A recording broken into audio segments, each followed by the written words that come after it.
జై Bharat Azad defence academy Gajwel మనకి గత 10 రోజుల నుండి ఆపరేషన్ సింధూర్ ద్వారా ప్రతి భారతీయుడు కూడా మనకి భారతదేశం ఆర్మీ వెనకాల మరియు మనమంతా ఒక తల్లి పిల్లలుగా జై భారత్ మాతాకి జై అంటూ మనమంతా ప్రదర్శించినటువంటి ఏకత్వం ఏదైతే ఉందో ఇది ఎల్లకాలం మనకు కొనసాగాలి.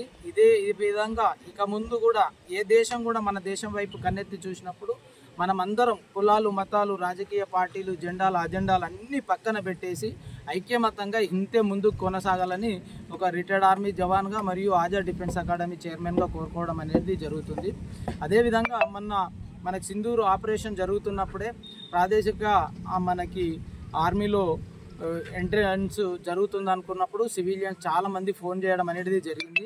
ఎవరైతే మనకి డిఫెన్స్ రంగమైన ఆర్మీ నేవీ ఎయిర్ ఫోర్స్లోకి రావాలనుకుంటున్నారో వారు ఇన్ ఏజ్లో అంటే 17 and up to 21 years మధ్యలో కనుక మినిమం 10th క్లాస్ క్వాలిఫికేషన్ తోటి మనకి ఇందులోకి ప్రవేశం పొందినట్టయితే మనం సుదీర్ఘంగా దేశానికి సేవ చేసిన గౌరవం పొందడంతో పాటు గౌరవ వేతనం మరియు వారి కుటుంబాలకి అన్ని విధాలుగా ఈ దేశం తరఫున మనకి సెక్యూరిటీ పొందడం అనేది జరుగుతుంది. అదేవిధంగా పాకిస్తాన్ ముఖాలు ఎన్నిసార్లు మన దేశం పైన అటాక్ చేసి మనలో ఉన్నటువంటి ఐక్యమత్యాన్ని చెడగొట్టాలని చూసినా మన ప్రజలందరూ ఐక్యంగా దాన్ని ఎదుర్కొన్నారు.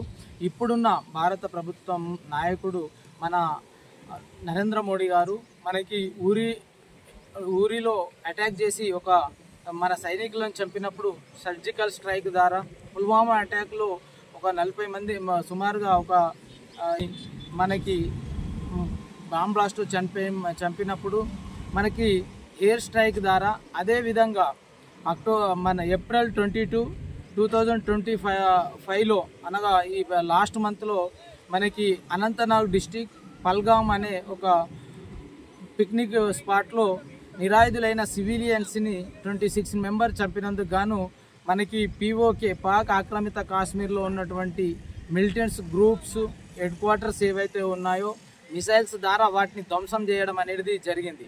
కాబట్టి పాకిస్తాన్ మూకల్లారా ఇకనైనా మీరు బుద్ధి తెచ్చుకోండి. ఎంతసేపు మనకి కుక్కతోక వంకర్లాగా మీ పైన ఎన్ని అటాకులు చేసినా సిగ్గుమాలి మాపై మీరు మళ్ళీ కన్నెత్తి చూడొద్దు అనేది మేము ఆజాద్ డిఫెన్స్ అకాడమీ చైర్మన్గాను మరియు ఒక రిటైర్డ్ ఆర్మీ సోల్జర్గా మేము హెచ్చరిస్తున్నాము. మీరు పన్నిన పన్నాగం ఏదైతే ఉందో మతం పేరు మీద కనుక అడిగి చంపినట్టయితే వాళ్ళు కొట్టుకుంటారని ఏదైతే మీరు పన్నాగం పొందారో ఆ పన్నాగం చెల్లలేదు. మేమంతా కులం మతాలుగా విడిపోము. మీ వచ్చేసరికి మీకు అగెనెస్ట్గా మేమందరం ఒక్కటయ్యి మిమ్మల్ని పాతాళంలోకి తొక్కుతాం తప్పిస్తే మేమైతే కొట్టుకోమనే విషయాన్ని మేము చెప్పదలుచుకున్నాం.